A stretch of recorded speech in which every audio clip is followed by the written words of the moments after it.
আজকে 11 দফা উপস্থাপনের লক্ষ্যে যে সমস্ত ত্যাগী বীর সেনাদের আবু সাইদ মুক্তর মতো অসংখ্য বীর সেনাদের রক্তের বদৌলতে আজ আমরা এই জাতীয় প্রেস ক্লাবের সামনে দাঁড়িয়ে প্রান্তিক পর্যায়ের জনগোষ্ঠীর তৃণমূল জনপ্রতিনিধিদের 11 দফা দাবি তুলে ধরছি।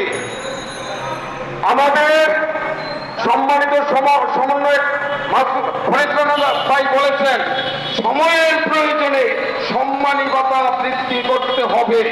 বর্তমান প্রেক্ষাপটে একজন ইউপি সদস্য ভাই এবং বোনের কমপক্ষে 30,000 টাকা বেতন করতে হবে। সরকারি 2 নম্বর, সরকারি কর্মকর্তা কর্মচারীর ন্যায় উৎসব ভাতা সুনিশ্চিত করতে হবে। সরকারি কর্মকর্তা কর্মচারীর ন্যায় চিকিৎসা ভাতা সুনিশ্চিত করতে হবে। আমরা বিভিন্ন দাপ্তরিক কাজ, সালিশ দরবার গাছতলায় বাসতলায় কমপ্লিট করি। সেই লক্ষ্যে 4 নম্বরে প্রতিটি ওয়ার্ডে সিটি কর্পোরেশনের ন্যায় অফিস এবং জনবল দিতে হবে। মেম্বারদের শুল্ক মুক্ত মোটর সাইকেল দেওয়ার ব্যবস্থা করতে হবে।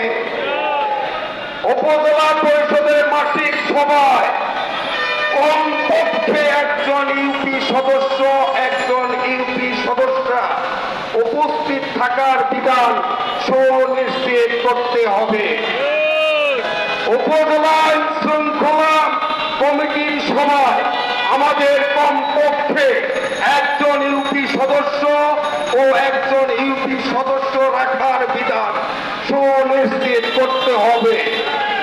আপনারা জানেন, আমাদের ওয়ার্ডে যেমন শুভাকাঙ্ক্ষীর অভাব নাই, শত্রুর অভাব নাই। নির্বাচনের সময় একাধিক ব্যক্তিকে পরাজিত করে আমরা বিজয়ী হয়ে থাকি। সেই লক্ষ্যে আমাদের দাবি, অধিকতর তদন্ত ছাড়া ইউপি মেম্বারদের নামে ইচ্ছে করলে থানায় মামলা নেওয়া যাবে না।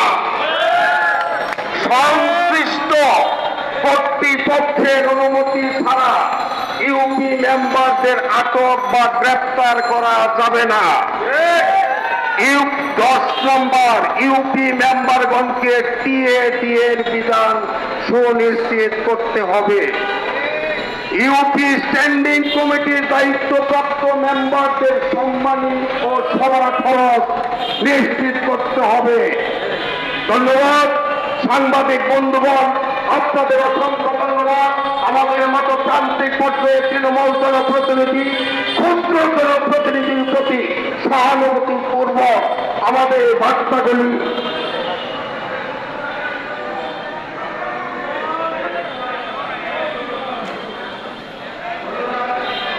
আপনাদের প্রতি